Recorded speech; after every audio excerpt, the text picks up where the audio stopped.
Selamlar arkadaşlar, ben Ogün Özkan. Size bugün Bali'nin Uluwatu bölgesinden ulaşıyorum. Bayağı maymunlu bir bölge bu arada. Eğer ki balkona bir maymun falan atlarsa şaşırmayın. Ben de şaşırmamaya çalışacağım. Bali'ye benim ikinci gelişim ve tecrübelerimi sizinle paylaşmak istedim. Bu video aslında Bali'ye daha çok gezmeye gelen insanlar için hazırlandı. Bali'ye gelirken, daha doğrusu gelmeden önce planlamanızı yaparken dikkat etmeniz gereken şeyler hakkında bir video çekiyorum. Umarım yararlı olur. Hızlı bir şekilde başlayalım. Arkadaşlar, öncelikle çok hayati bir konudan bahsedeceğim. Bu ki Bali'ye gelişimde de benim için tecrübe olan şeyler. Airbnb konusu. Yani buraya gelince muhtemelen Airbnb ev tutacaksınız yani ya da bir otelde kalacaksınız. Ben Airbnb kısmına bakıyorum.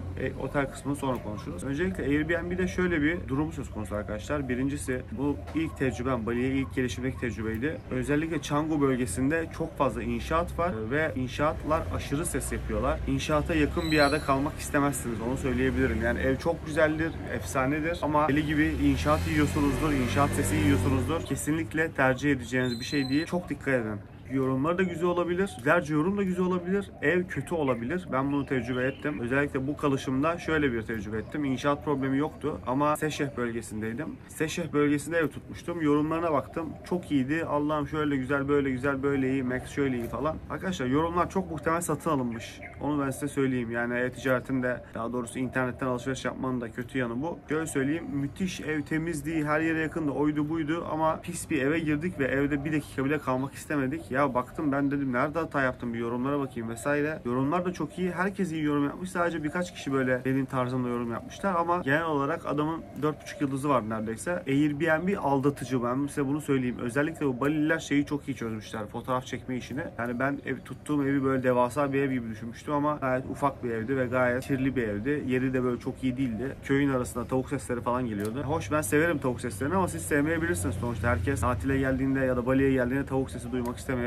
Bunlara dikkat etmeniz lazım. Mümkünse arkadaşlarınıza sorun, bana da sorabilirsiniz. Ben size örneğin şu an Uluwatu'da kaldığım ev efsane. Yani çok hoşuma giden bir yer. Bird House diye geçiyor hatta. Airbnb'de aratabilirsiniz. Ama diğer evler, hani kötü yorum olan evleri buraya yazmayayım ama berbat evler çıkabiliyor. Ya arkadaşlarınıza sorun ya bir tanıdıklarınıza sorun. Başka bir şekilde Airbnb harici bilgi almaya çalışın. Bu kesin bilgi. Çünkü iki büyük dert var. Bir, inşaat olabiliyor yanında ya da gece çok partilenebiliyor. Yani particiyseniz bilemem ama diyelim ki siz sakin takılmaya geldiniz. Yanınızda parti olmasını istemezsiniz. Bu bilgileri sorun. Çünkü buraya insanlar eğlenmeye geliyorlar. Kimi insanlar, kimi gençler, daha çok 30 yaş altı insanlar buraya eğlenmeye geliyor. Onlarla bir arada yaşamak istemeyebilirsiniz birkaç gün. Örneğin balayındaysanız, biz balayındayız mesela. Ben öyle bir şey demiyordum. Hani başıma da gelmedi ama bunlar karşılaşabilirsiniz. Kısadan liste yapalım.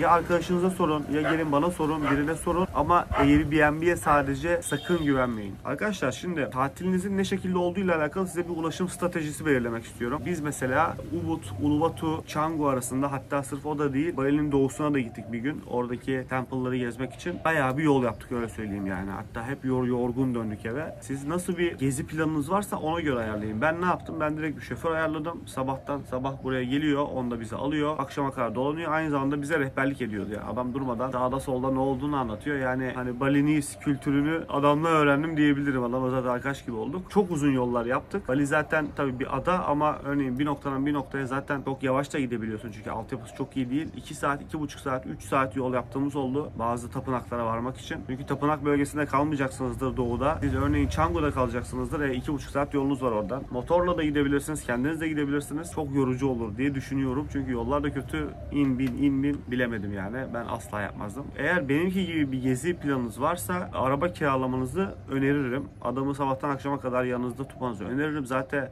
korkutmasın sizi. Çok büyük bir maliyet oluşmuyor. Yani en azından Türkiye, İstanbul'da taksiye binmek gibi değil. Yani günlük 50-60 dolara diyeyim. Mazotu dahil, her şey dahil, tipi dahil bütün gün bir şoför yanınıza tutabilirsiniz. İyi de olur. Çünkü yeri geldiğinde Endonezyaca da konuşuyor bazı kişilerle İngilizce anlaşamadığınız dönemde. İyi olabileceğini düşünüyorum ama örneğin siz de Canggu'ya geldiniz. Canggu'da takılıyorsunuz. Motorla da gezebilirsiniz. Yani motorla gezin hatta yani. Sırf Canggu'da kalacaksanız, ya ben buraya partilemeye geldim, eğlenmeye geldim diyorsanız araba falan kiralamayın zaten. Çünkü Canggu bölgesi zaten trafiğin en sıkışık olduğu bölge ve trafik bir kilitleniyor ve kalıyorsunuz yani öyle. Berbat bir şekilde kalabiliyorsunuz. O yüzden yüzden kesinlikle tavsiye etmiyorum sırf Canggu'da olacaksanız. Motor kullanmayı çok bilmiyorsanız, Uluwatu bölgesine geldiyseniz burada motor kullanabilirsiniz. Çünkü yollar burada geniş, çok fazla motor da yok. Yani Canggu ile karşılaştırıyorum bu arada. Burada rahat rahat kullanırsınız ya. Bisikletle bile dolanırsınız. Ama bisikletli çok görmedim bu arada, onu söyleyeyim. Bir iki tane böyle bisiklet, profesyonel bisikletçileri hep beraber gezerken gördüm ama ne Balililer bisiklet kullanıyor ne de turistler bisiklet kullanıyor. Genelde scooterla, motorla geziliyor burada. Bizim durumumuzda bizim için en iyisi arabaydı. Artık kendi durumunuza bakın.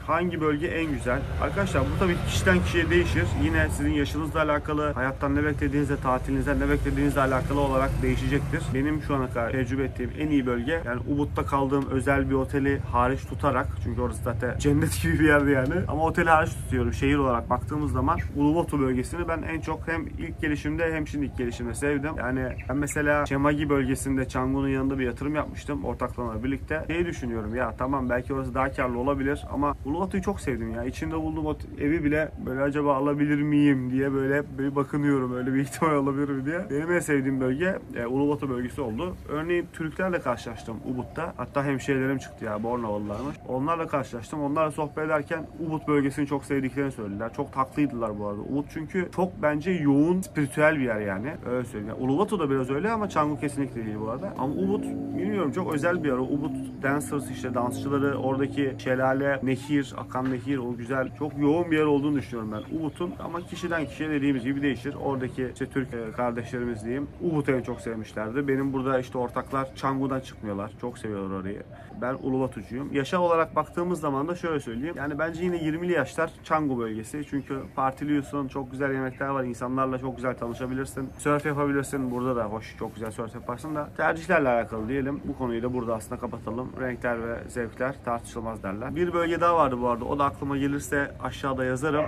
Orta yaş grubunun takıldığı, sakin takıldıkları bir bölge var idi. Biz doğudan dönerken Canggu'ya doğru, işte bizim şoförümüz bana anlatmıştı. Orayı da bulursam onu da anlatırım arkadaşlar. Kaç gün kalmanız lazım Bali'de? Bu yine kişiden kişiye değişen bir süreç ama ben size kendi tecrübelerimi anlatayım. Ben geçen sene geldiğimde 16 gün kalmıştım. İş için gelmiştim. Yani business and pleasure gibi düşünün. Çok fazla iş toplantısı vardı. Çok fazla böyle arsa marsa falan geziyorduk. İnşaat yatırımı yapacaktık. 16 gün yetti ve yetmedi. Neye yetti? İş için yetti. Gezmeye yetmedi yani. Akşamları çünkü yoruluyorduk. Bir de şimdi business motivasyonuyla buraya gelip temple gezmek olmuyor. Geçen geldiğimde neredeyse hiç temple gezmedim. Hiç gezmedim hatta yani. Sadece ev arsa gezdik. Bu gelişimde de eşimle balayındayız. Otelde kaldık zaten 3-4 gün. Toplamda 8 günümüz vardı. Gezebildiğimiz kadar gezdik. Ya o gün bitirdim mi her yeri? Hayır, bitirmedim. Yani Bali'ye benim belki birkaç kere daha gelmem lazım ki, çünkü bazen derinleşmek gerekiyor. Öyle söyleyeyim ben sana. Bir yere gidiyorsun. Orada tamam, hani art marketi gez Ubud'da mesela. Tamam, yarım saatte geçebilirsin. Ama hangi motivasyonla, dediğim gibi bak, sen mesela mal toplayacaksındır örneğin. Business için gelmişsindir.